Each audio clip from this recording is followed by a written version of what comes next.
just left the house. We're heading to Campbellton to get some gas. We're gonna get some Subway for supper, and we are off to Moncton, where I take off tomorrow, heading to Toronto. I have to stay overnight in Toronto. Then I take a flight first thing Sunday morning after a COVID test, fingers crossed, and head to Arizona, baby! It'll be kind of nice to not have to look at this for a little while.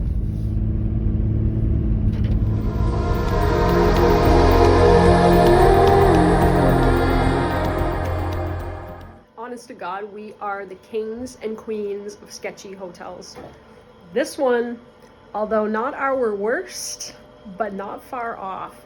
So let's have a room tour. So, the bed. Now they have done some updates, so it's not too bad. Bathroom, little kitchenette. A little bit of damage onto the walls. Little Willow. She's such a good little traveler. Now I'll give you a little show outside. So, like, we're in a little tunnel here. Yeah. She's pretty sketchy. Good, beautiful morning, everybody from Moncton, New Brunswick. I'm standing right now beside the Petite Kodiak River, where some of the best tidal bores in the world happen right here. So what a tidal bore is, we are very close to the sea here, so the tides rise and fall twice a day. What happens is when the tide comes into this river here, there's like a small tidal wave that will come in, rushing up right through the river here, and you can kind of see, like, it'll come around that bend right back there, and it'll come rushing all the way up into this river. You can actually see on the banks right over here, that it's really low right now, so the tide is out. The tide time did say that it's supposed to come in at about 9:03, give or take 15 to 20 minutes on either side of that time. So we are here. It is currently, hang on, it is 8:29, so we came a little bit early just in case, and I'm hoping that I can get a shot of the tidal bore coming in for you guys. So this is kind of a neat thing. So there's like tons and tons of water that'll come rushing in here twice a day, and it'll go back out. So right now, it almost looks like it's heading out to sea, like the tide could be going down. Maybe I'm talking out my butt, I don't know. But what should happen is around that bend back there, the little mini tidal wave should come back in at about 9:03 when the tide is coming back.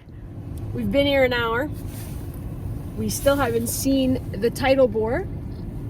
There's conflicting tide times on the internet, so we don't know which one to believe. One says 9:01, or that's the one that we were here for. Another one says 11:38. A guy says it's usually 2 minutes within the time it says online. He actually said that he follows the one that we saw, 9:01, and it hasn't happened yet, and we are freezing, so we don't know what to do here. Kind of want to see this, but I'm tired of standing outside and freezing my buns off, so I don't know, we'll wait a little bit longer and see. If it doesn't come, we're gonna scramoose. Folks, the time we've been waiting for is coming.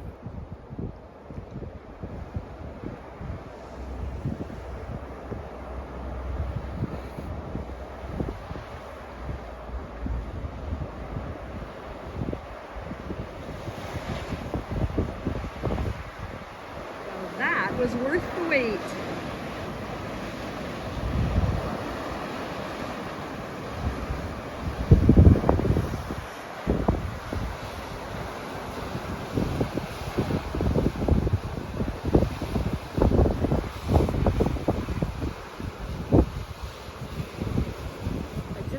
Security, so I'm got about exactly 2 hours to wait before I board the plane. They made me take my N95 mask on because I had one of those valves right here. I guess that's not allowed, so they gave me this little surgical mask, and I was hoping that I'd have a better mask to be not breathing in COVID everywhere. So this airport is awesome. It's super small and cozy. There's nobody here. I was the second person through the security gate and they were super nice. And I have all my stuff buried in my bag, so it was a bit of a pain in the butt. But anyways, so they got me a new mask. It's a lot more comfortable than my N95. It was terrible. So yeah, it's pretty nice and chill. It's a beautiful day.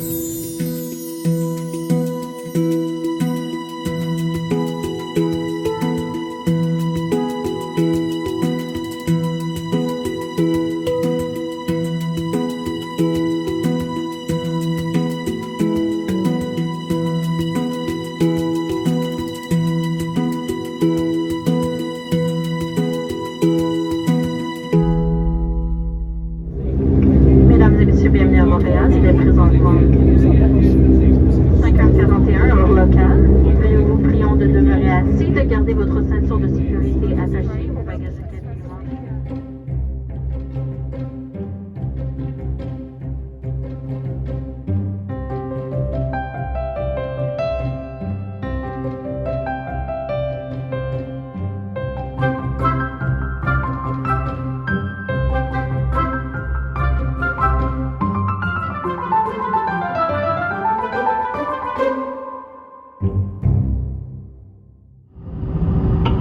Welcome to Toronto. Local time is 8:40 p.m. Please remain seated with your seatbelt fastened on your baggage store until the seatbelt sign has been turned off. Good morning. The last 12 hours has been chaotic. By the time we got in our plane, it was a little bit late, so it was 9:30 at night. I got to the hotel at 11. I was just exhausted. So showered, went to bed, up at 4. Ran back to the airport, shuttled back to the airport, got my COVID test. Like before I was even back at the terminal, my test results were back, negative, thank God. Whipped through security real quick. Found a booster juice. I'm super excited about that because I had literally supper last night with a bag of chips and a granola bar. Not ideal. So had something to eat, thank God. This morning I got a booster juice, had a banana, and going to be boarding for Phoenix in about a half an hour, so super excited. Almost there. Yes!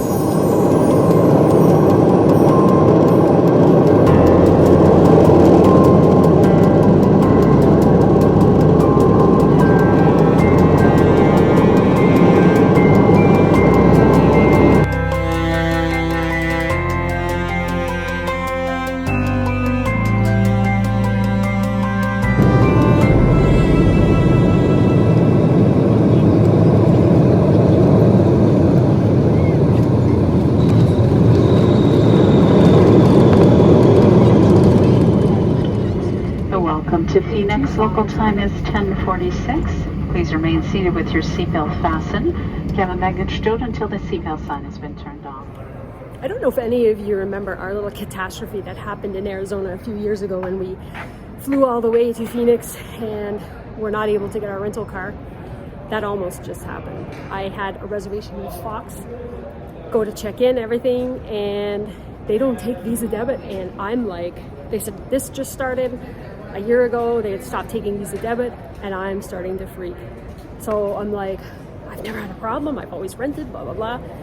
Do all of the rental places do the same thing? And she says, go to Alamo. So I went to Alamo, and thank goodness I had to pay $100 more because it was a non-reservation rental and downgraded from an SUV to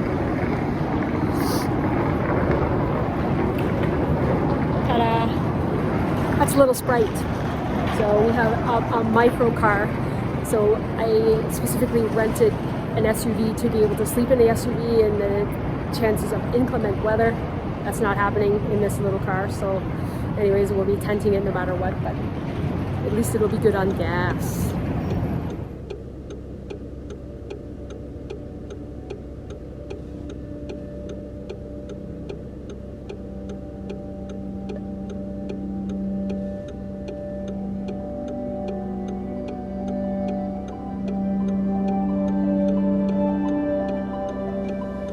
Morgonen gryr, de djupa skogarna tystnar.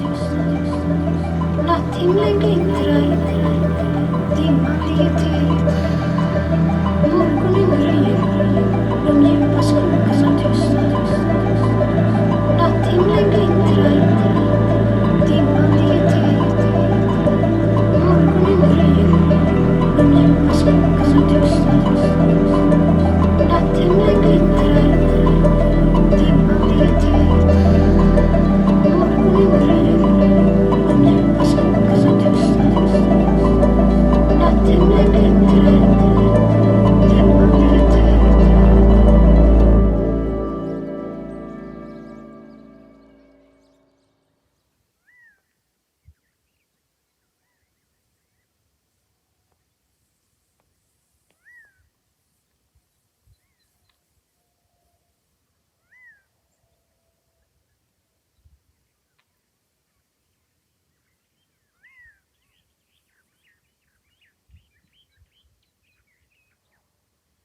It doesn't matter how many times I do this hike, it's fabulous every single time.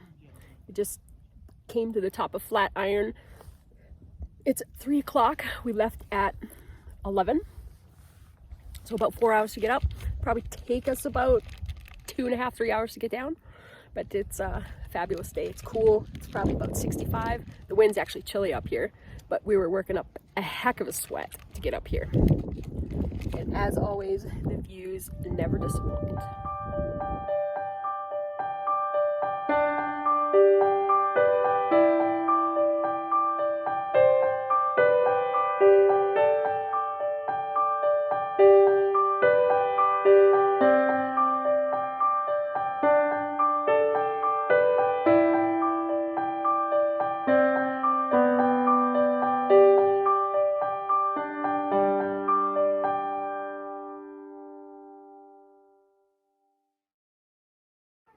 A little bit of Grand Canyon today in the snow.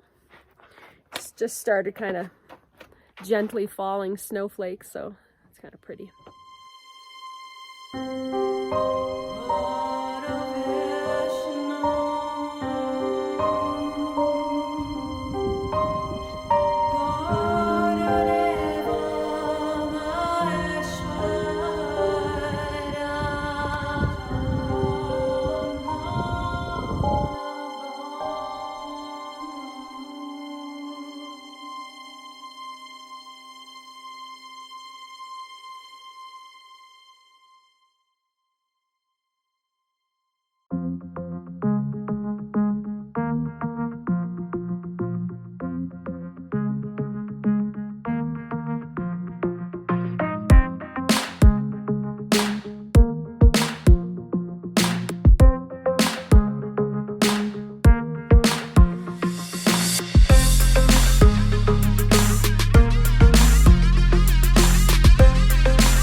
must come to an end.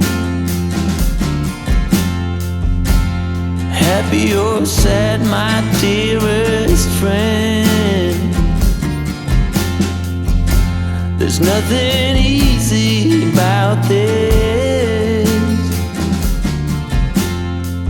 So won't you blow me off with a kiss? I am camping right now in the Superstition Wilderness, right on the, I'm going to say the west side of the Superstition Mountains, right behind me there. And you can see right kind of where my finger is, that's Flatiron, which is where Chris and I got engaged. So we've found a fabulous camping spot. I've got my tent behind me there.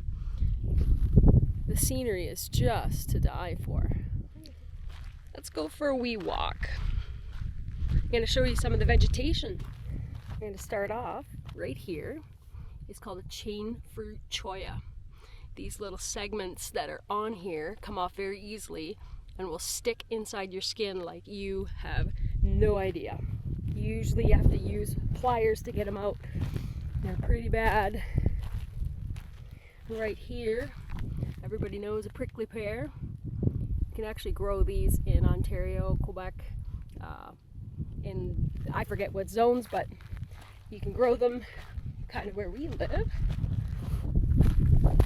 So we're actually camped out in a dispersed camping spot. So this is Crown Land, what we would know as in Canada. Here it's called BLM, Bureau of Land Management. And for this one here, you get a pass. It's about $20 for a couple of people, and it's good for a year, which is fabulous. So over here is a baby saguaro cactus. Look at this little guy. So I'm not going to go off trail because there are pieces of cholla around, and I am wearing sandals. I don't want to get one in my foot.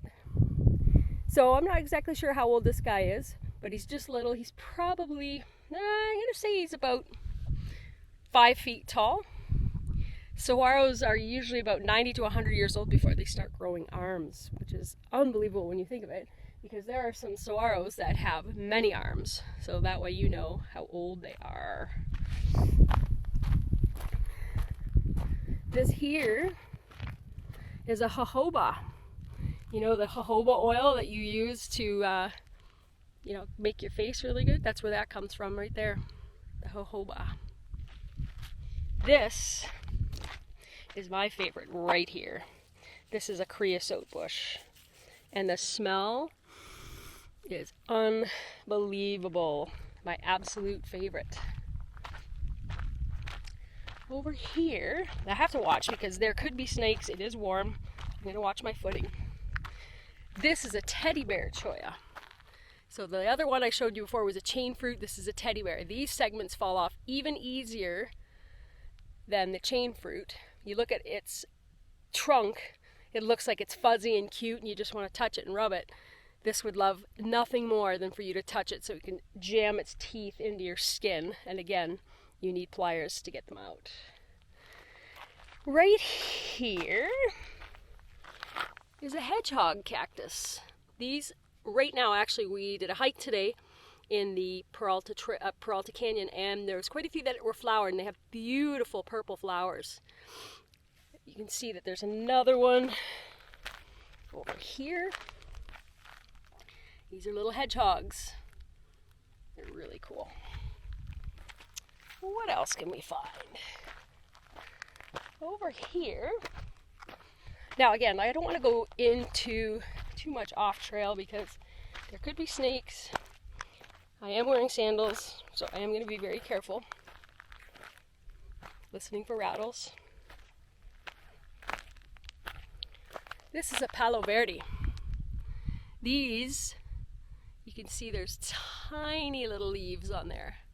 This is actually called the little leaf Palo Verde. That's about it. That's the vegetation that grows on that. It's got these wicked thorns, which actually when they're dried off a little bit make really good toothpicks, like right here. That makes an excellent toothpick. There's a bunch of dried stuff right there.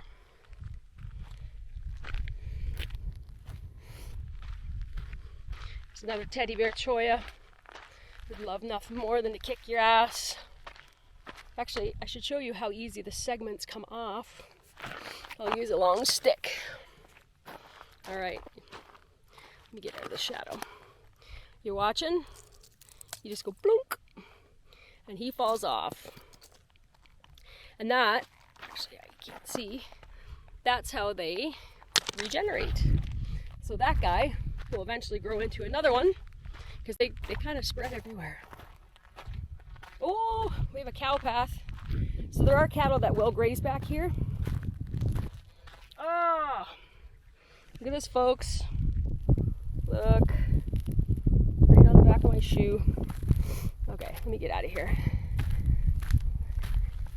I need to find a stick right here. Let's see. Oh, he fell off. Okay, good. I was lucky. He was a dead one. There's also a ton of cords here. My daughter would love these. Lots of quartz. So a lot of cactus, I'm trying to find an example. Well, this is an example. Cactus use other trees as what's called nurse trees. So you'll see a lot of cactus growing up beside another tree. So this prickly pear is growing up beside that tree right there. If I walk over here, this chain fruit cholla is growing right up against that tree right there. So those trees protect the cactus when they're young, and as they get older, then these other trees will be dwarfed by the cactus themselves. Saguaros will do that too. And if I find one, I'll show you. Here is a saguaro that's dead. And you'll notice, like here's a good example. So this was green, okay? That's the inside skeleton right there. It's got these pieces of wood, just like a skeleton. And the whole thing's like that. And that wood is actually really hard, and you can make a lot of stuff out of it. We have a mirror at home that we have in a frame made out of this wood right here. Super cool. Okay, so this saguaro is growing up through a Palo Verde. So it's using the Palo Verde as a nurse tree, protected it when it was just a wee babe. Now it's getting big. It'll eventually dwarf this Palo Verde, and it'll live its merry life. It's a really good example. Oops. Oh, here we go. This is the skeleton of a cholla. These are actually really hard wood too. I have quite a few of these at home, just as a decoration. They're pretty fun. Ooh, here's a chain fruit that's gonna flower. All the flowers on the end. This is spring, right? It's March 12th, I think today. It's spring. There are some nice blooms once you get back in towards the mountains. You can see poppies, a lot of nice purple flowers. So this could either be somebody's just stupid. Oh, look at that old bullet. Oh, that's cool. I wonder how old that is. I'm gonna keep that as a little souvenir. So somebody was either a jerk and dumped this here, or this actually came down. This is a wash. So when it rains, because the ground is so hard and dry, and rains come so fast that it doesn't absorb in the ground, it actually runs through these washes like raging rivers. And these washes, like, people die trying to cross these washes. They say that if you throw a rock in a wash, like, you know, a rock maybe about that big, if it rolls, don't drive through it. If it stays put, you can drive through it. And if you can't drive through it, you just wait until it stops running hard, and then you can cross. But it'll bring a lot of debris as it's roaring down. Here's another little baby saguaro. It started out with that as its nurse tree. It's about, I'd say I'm 2 or 3 inches taller. There's another baby over there. So people will steal these, especially when they're small like that. Oh, what over there? Even this one. They'll steal them for their yard. You get caught. I'm not sure the amount, but boy, oh boy, that's a hefty fine to poach a saguaro.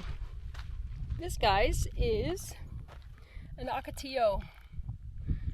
So you can see his long, stringy arms. What they do is they grow these beautiful red flowers at the top. This is actually a small one. I'll show you if I can find a big one. There's a big one back there. I'm not sure how well you can see that, but they grow really tall.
So we kind of went on a side hike and we ended up finding this mine shaft. So I'm not going to go very far on video because I do need my flashlight. It's really dark. But yeah, it goes way back. This is really neat. So I've come that far already. There's a hole in the gate, which I think somebody's cut. Because technically you shouldn't be going in these, but we'll go in a little ways. For sure. Let's just hope no earthquakes happen in the meantime.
Take a video and show you how hard it is to walk through this train while it's going probably about 70 miles an hour, and I'm trying to get to the dining car, and it's like being drunk.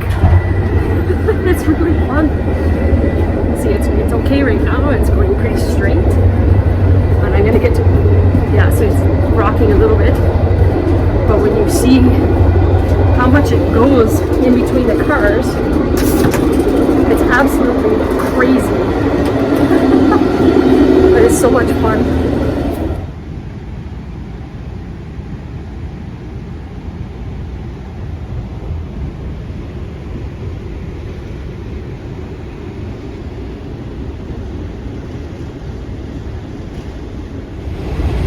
So I'm coming to you from the dining car of the Ocean. This is the train that goes from Montreal to Halifax.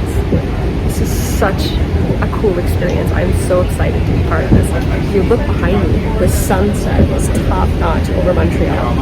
So I had to have the first seating for supper. The next seating would have been 8:30. It's too late. I want to be cozy in my room because I'm super excited to be here.